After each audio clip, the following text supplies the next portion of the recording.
채식주의자와 불꽃나무는 청소년을 포함한 전 세대 독자용, 몽고 반전만 성인용으로 따로 분리해서 읽으면 될 것 같습니다. 몽고 반점은 모두 독자가 읽기에 부적절한 이유는 성적 표현과 타부의 문제입니다. 누가 읽느냐의 문제가 아니라 성적 표현과 타부를 누가 적절하게 문학으로 승화시킬 수 있느냐의 문제입니다. 영예의 형부는 음란물 제작자, 비디오 작가 또는 그 중간에 어디쯤에 위치하게 될 것입니다. 그 위치가 몽고 반점의 자리입니다.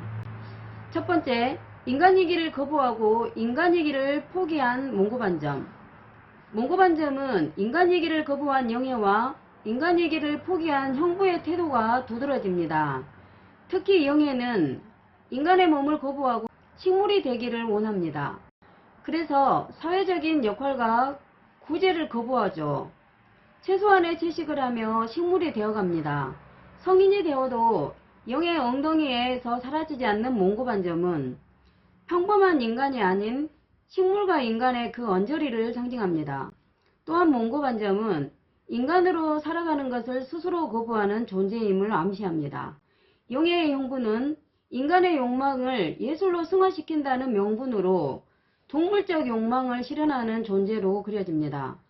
페인팅 예술과 비디오 예술을 접목하는 것으로 보이지만 실상은 이 예술을 통해서 개인의 욕정을 우선으로 실현합니다. 더구나 가족들에게 환자로 보호받고 있는 약자인 처제를 대상으로 실현시킨 비디오 예술은 또 하나의 폭력으로 그려집니다.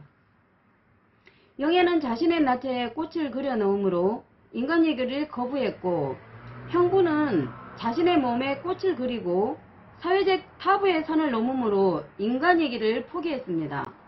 형부가 인간이기를 포기한 부분은 영예를 찾아가 나체 모델 제안을 하는 장면에서부터 시작됩니다. 언니에게는 비밀. 이 채식주의자의 몽고 반점 96면에는 이 대목이 나와 있는데, 이 대목이 형부가 인간의 선을 분명하게 넘었다는 것을 작가는 말하고 있습니다. 정신병원 폐쇄병동에 입원까지 했던 처제를 은밀히 찾아가서 그녀의 나체에 꽃그림을 그리자고 제안하는 그 설득은 인간이기를 포기한 형부의 모습입니다. 같은 상황에 처했지만 영예는 인간이기를 거부하는 것이 되고 형부는 인간이기를 포기하게 되는 그 선을 넘는 장면입니다. 두 번째, 식물에 가까운 존재라는 주제로 내용을 전개해 봤는데요. 성인인 영예의 몸에는 몽고 반점이 시퍼렇게 존재합니다.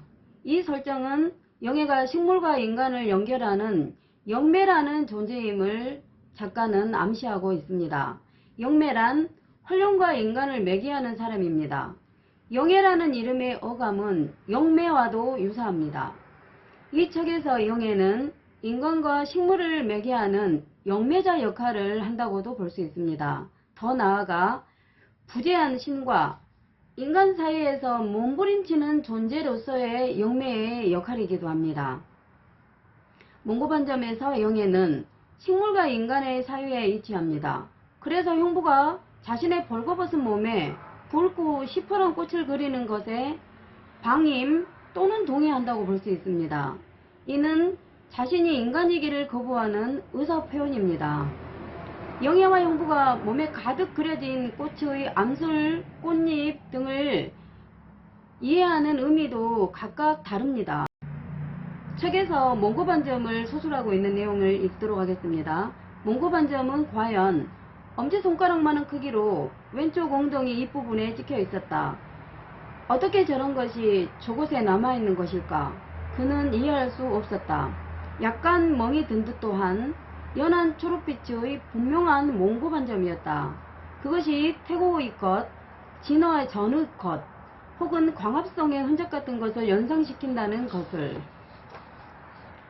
뜻밖에도 성적인 느낌과는 무관한 오히려 식물적인 무엇으로 느껴진다는 것을 그는 깨달았다. 몽고 반점 101면에 나와 있는 내용입니다.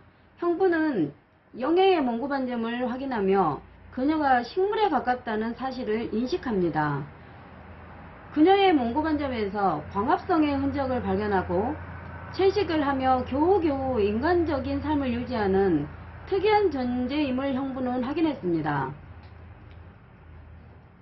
세 번째, 온시적 욕구와 타부입니다.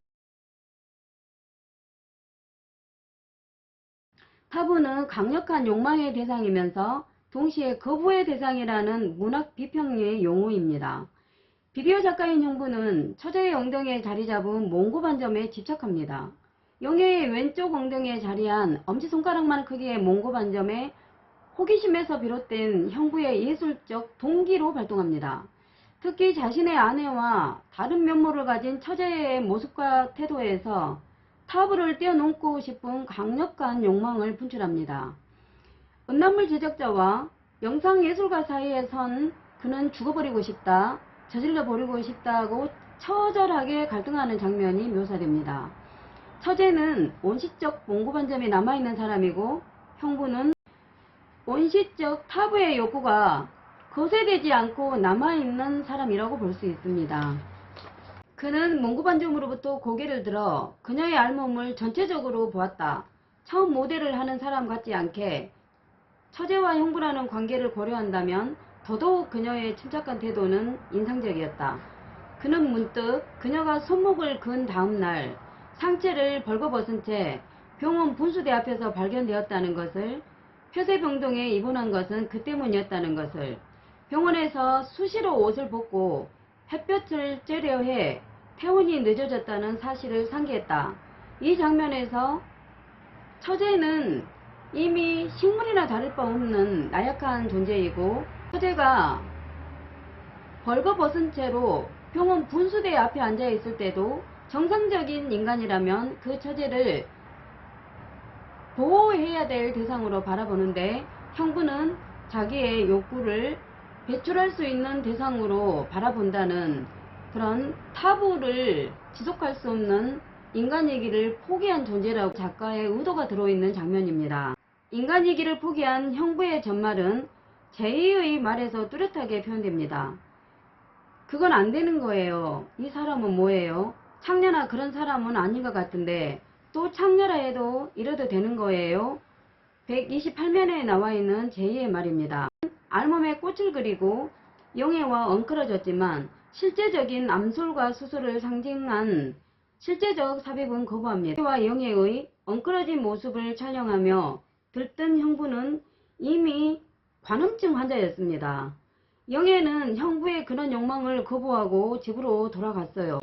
분명한 이 태도에서 형부는 타부를 지킬 힘이 없는 인간이기를 포기한 그런 사람임을 작가는 분명히 말하고 있습니다. 저는 형부는 타부를 지킬 수 없는 인간이기를 포기한 인간이고 관음증 환자라는 것을 이 대목에서 말하고 싶고요. 작가도 그 말을 하고 싶었던 겁니다. 역시 그는 자신의 몸을 꽃을 그리고 영의 집을 찾아갔다. 특히 화가인 옛 애인을 찾아가서 자신의 나체에 꽃을 그려달라고 조르는 장면은 퇴행의 극치를 보여줍니다. 형부가 영의 집을 찾아가서 한 첫 번째 행위는 욕구 충족의 행위였습니다. 이 타부를 깨는 장면을 조명도 촬영 따위도 있고 솟구치는 충동만이 그를 삼켰다라고 138면에 쓰여져 있습니다.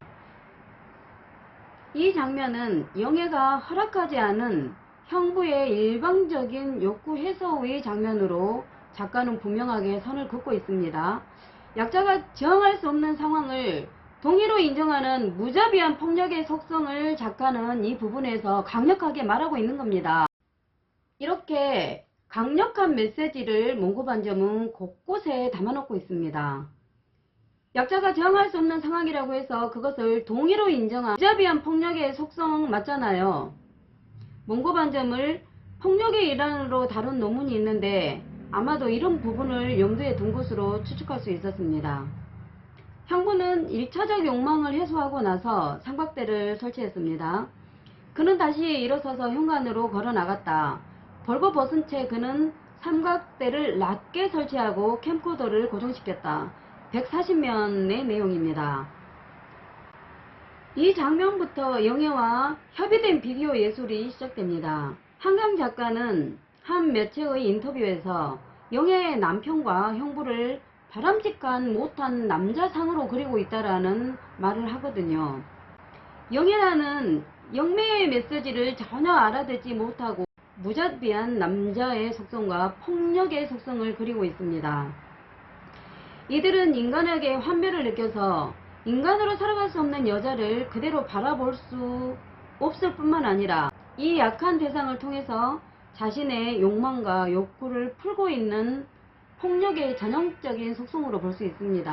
몽고반점은 특별한 메시지 그리고 단계적인 메시지를 담고 있어서 청소년들이 읽기에는 부적합하지만